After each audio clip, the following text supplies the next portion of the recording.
merci Bonjour Damien. d'avoir accepté notre invitation, d'être venu jusqu'ici à Nice pour rencontrer ces étudiants. C'est un plaisir.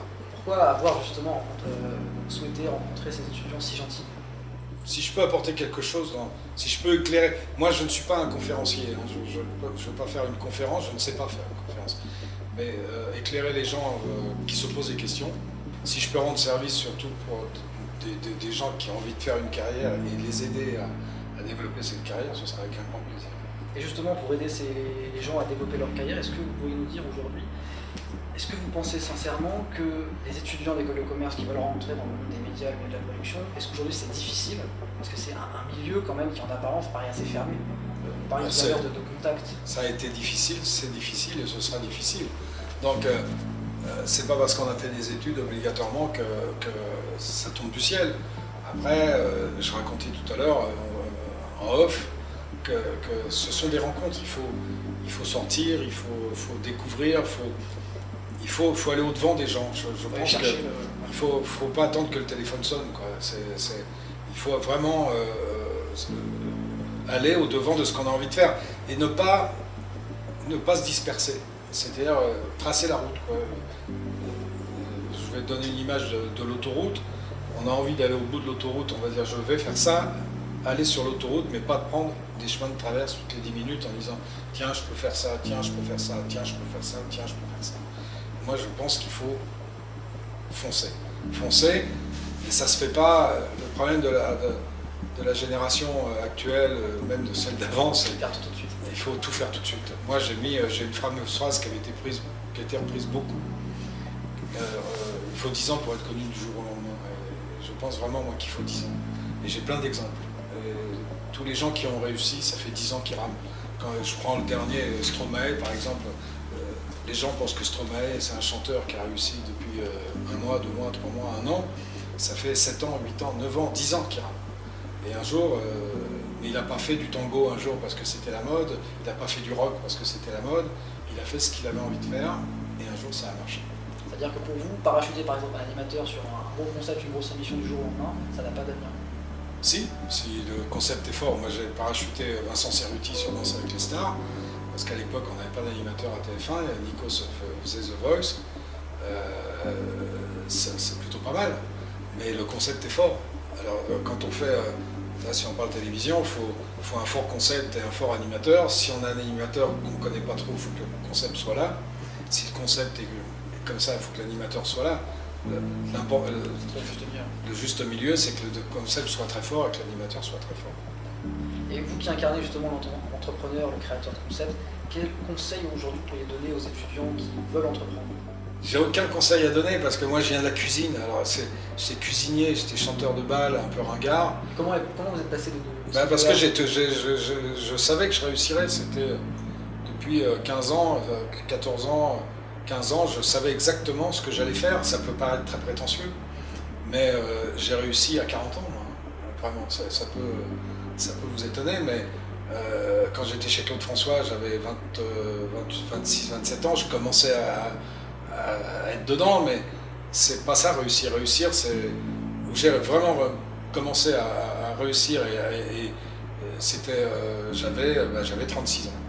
C'est en 82, j'ai créé Glem avec pas un centime, avec 20 000 francs à l'époque, 8 francs, parce que pour créer une société, il fallait 20 000 francs, j'avais même pas de quoi me payer. J'ai découvert Michel Leb, qui était un artiste Z, j'en ai fait un artiste A, et puis j'ai grandi avec lui, et j'ai vendu mes concepts à la télé, ils ont été refusés, j'ai revendu, j'ai refusé, j'ai revendu, ils ont été acceptés, j'ai réussi, voilà, mais il faut... Ça ne s'est pas fait en 1 an, ça ne s'est pas fait en 2 ans, ça ne s'est pas fait en 3 ans, ça s'est fait en 10 ans. Vous avez vu évoluer l'économie, les lois, la politique, toutes ces structures-là sur de longues années. Est-ce que vous pensez finalement qu'il était plus facile d'entreprendre il y a 20 ans, par exemple, aujourd'hui?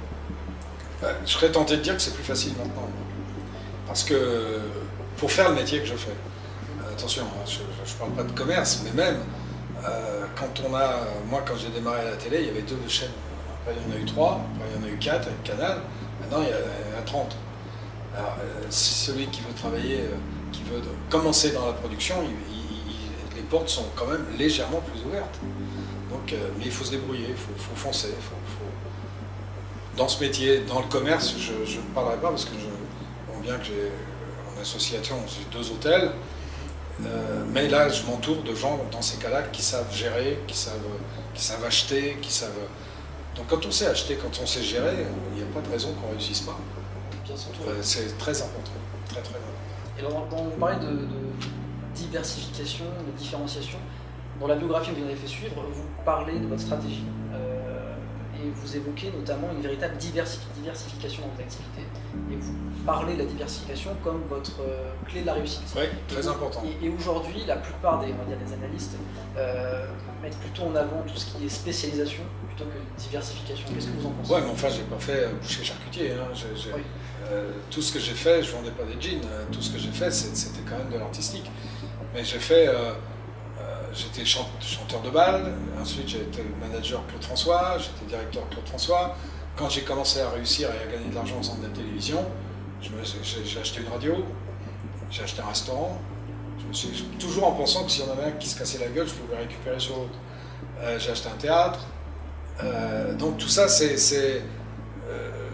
fait des comédies musicales. Et l'argent que j'ai gagné à la télé, je me suis acheté ni de yacht qui pourrait être dans le port de Nice, ni une maison à la campagne. J'ai produit des pièces difficiles et des films difficiles. J'ai coproduit Les Patriotes, j'ai coproduit tous les films de Salvador et Les Apprentis, comme Robespierre, le dernier Piala. J'ai produit Mille Marceau, j'ai produit pendant très longtemps les ballets Maurice Béjart. J'ai produit, je vous dis, est-ce pas les choses compliquées, j'ai produit Les Palmes de Monsieur Schultz. J'ai produit des pièces difficiles pour justement me trouver presque des excuses de faire de la variété.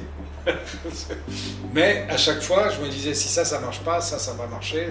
Il y a toujours, mais toujours avec la colonne vertébrale du spectacle. Encore une fois, je n'ai pas ouvert une bijouterie. Ouais. Mais alors, du coup, vous parliez tout à l'heure en off que justement, une journée de travail de Gérard Louvain, c'était jongler entre le restaurant, entre les pièces de théâtre, les films, la télévision. Ça, pour vous, c'est facile aujourd'hui, c'est devenu aisé? Avec les gens à la bonne place, il faut savoir s'entourer, faut pas... ça, il y a le... Je ne sais pas si vous connaissez bien ce livre, Le principe de Peter, le principe de Peter, le niveau d'incompétence. Lisez ce livre que Claude François m'a fait lire en 74, en 72.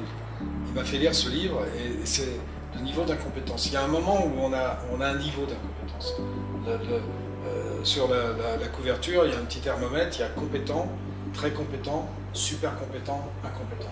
C'est-à-dire qu'à un moment, on peut penser que comme on est super compétent, on va péter la baraque et on peut tout faire. C'est là qu'on change.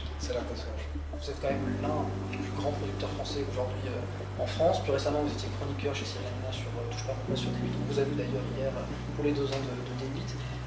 Vous avez arrêté cette activité l'année dernière. Aujourd'hui, concrètement, quelles sont vos ambitions? Non, moi, j'ai une qualité qui peut être un défaut. Je fais que ce qui m'amuse. Donc, il y a un moment, la télé m'amuse beaucoup moins. J'ai été conseil à TF1 pendant 3 ans. J'ai aidé à monter The Voice. J'ai monté Danse avec les stars, Baby Boom, des choses comme ça. Puis à un moment, quand il n'y a plus grand-chose à faire, j'ai arrêté. Et puis un jour, Hanouna m'a appelé. En plus, je dis la vérité, je pensais que c'était plus pour travailler avec lui la production. Il me dit, est-ce que tu veux me rejoindre? J'ai dit oui. Je me suis retrouvé à l'antenne. J'ai été très mauvais pendant un mois, mais je le sais. Et là, j'ai voulu arrêter parce que je dis, c'est pas ma place, je suis mauvais. Et justement, j'ai été mauvais parce que j'ai essayé d'être quelqu'un d'autre. J'ai essayé de rentrer dans un moule, j'ai essayé d'être drôle, j'ai essayé d'être quelqu'un qui n'est pas moi. Et là, j'ai vite compris que je faisais une erreur. Et quand j'ai compris ça, je suis revenu un peu en arrière, et là, j'ai fait moi. Et à partir de là, ça a marché. Ça m'a amusé 1 an, ça m'a amusé 2 ans. Disons que ça ne m'amuse plus. Et donc aujourd'hui, Gérard Louvain, là, vos projets dans un avenir plus ou moins proche, concrètement, vous parliez de... Des projets, j'en ai. J'ai une pièce de ma fille qui marche très bien, Fontaine. J'ai un disque qui vient de sortir, qui s'appelle Odilo, qui est un symphonique qui démarre assez fort. J'ai un petit groupe de boys band que je lance avec aussi des Suédois. Ah, ouais, et qui ont craqué. C'est plus des choses qui m'amusent. Ça marche pas. Et mon gros morceau, j'ai un film en préparation avec les Américains où là, je vise très haut. Là. Donc, disons que c'est ça qui me... Si je réussis ce coup-là, je pourrais dire que je serais très content. Un beau projet. C'est le plus gros projet. Écoutez, mais Gérard Louvain, merci beaucoup. Bah, merci, et puis bonne chance. Hein, voilà, je sais pas si on dit pas bonne chance hein, dans mon métier, on dit merde. Mais encore une fois, merci, à très bientôt. Merci.